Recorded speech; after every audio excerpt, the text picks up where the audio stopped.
Fala, nação Zonática, tudo beleza? Aqui quem vos fala é Matheus Barbaço e eu estou mais uma vez em um plantão do Zona para trazer as últimas informações do Esquadrão de Aço nesse dia tão importante para o Esporte Clube Bahia.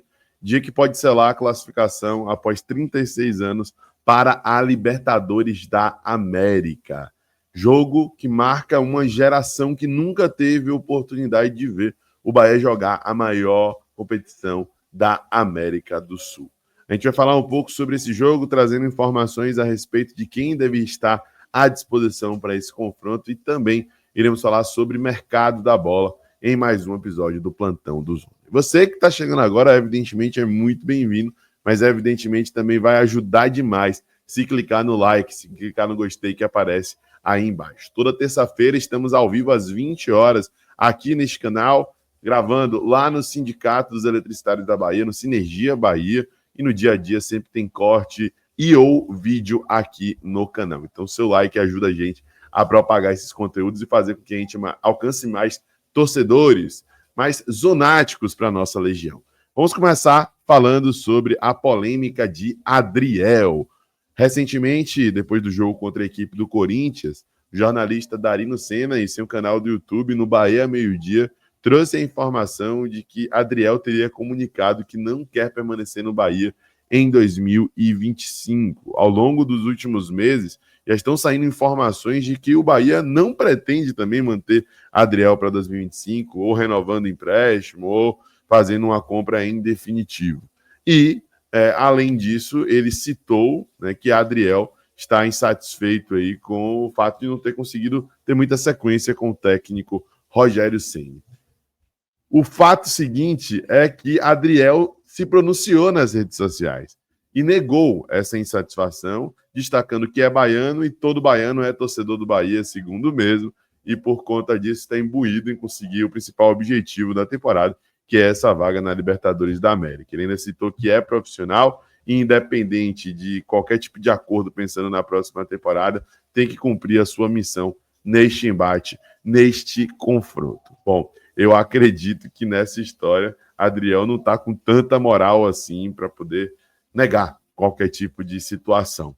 Claro que, evidentemente, não tem como Darino chegar e provar que isso efetivamente aconteceu, mas a versão dele faz muito mais sentido do que a versão de Adriel. Adriel fez alguns jogos nessa temporada, teve uma pequena sequência lá no começo do ano e não conseguiu aproveitar a oportunidade para se estabelecer, e teve uma sequência maior ainda nesse final de ano e novamente não conseguiu aproveitar a chance para se estabelecer. Inclusive, só fez a sua primeira defesa nessa sequência de 4 jogos, no último deles contra o Corinthians. E no mesmo jogo que fez a sua primeira defesa, também vacilou, também falhou. E com isso, ao que tudo indica, essa informação é do nosso parceiro Yuri Santana, Danilo Fernandes deve ser o titular na partida contra a equipe do Atlético Goianiense. Mesmo sem atuar há muito tempo, Danilo, quando foi acionado, correspondeu, contribuiu, e não à toa tem moral com o torcedor tricolor. Caiu em 2021 com o Bahia, subiu em 2022, se manteve nessa campanha que salvou o Bahia do rebaixamento na última rodada em 2023 e ao longo de 2024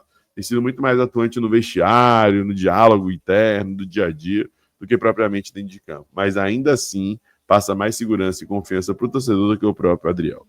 Para situar vocês, Marcos Felipe não pode ir para esse jogo por conta do protocolo de concussão que prevê 5 dias de repouso para atletas que tiveram lesões do tipo que Marcos Felipe teve. Então, Danilo Fernandes deve ser o titular. A gente aguarda novas informações a respeito desse jogo, uma hora antes da escalação, mas a tendência é que ele realmente seja a grande novidade. Pode ser que Biel pinte no time, vem treinando normalmente, Rezende deve voltar a ser relacionado, mas de resto não devemos ter grandes novidades. Vamos falar agora sobre o mercado da bola. A informação também do nosso parceiro Luiz Santana é com relação a Matheus Cunha, goleiro de 23 anos do Flamengo, que vem sendo utilizado no profissional do Flamengo já há algum tempo. Ele chegou a jogar contra o Bahia em 2020, na época da pandemia, um jogo que o Flamengo superou o Bahia no estádio metropolitano de Pituaço, tá? Matheus Cunha surgiu com muito destaque na equipe do São Paulo, foi contratado pelo Flamengo, tem passagem por seleções de base, mas não conseguiu, depois desse período em que ele teve oportunidades ali na pandemia, ter sequências muito aprofundadas como titular da equipe do Flamengo. O Flamengo sempre investindo bastante em goleiros. O goleiro que o Flamengo, inclusive, tem utilizado como titular nessa temporada é Rossi, que veio do Boca Juniors e custou uma grana.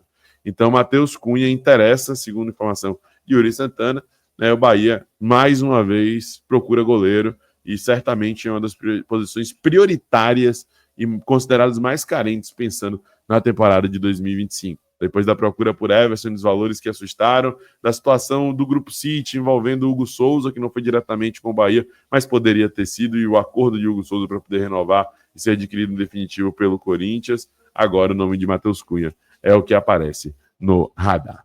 Vamos falar agora sobre Ferreirinha. Ferreira foi procurado pelo Bahia no começo da temporada. O Bahia pretendia contratar o atleta, mas o mesmo optou por ir para o São Paulo.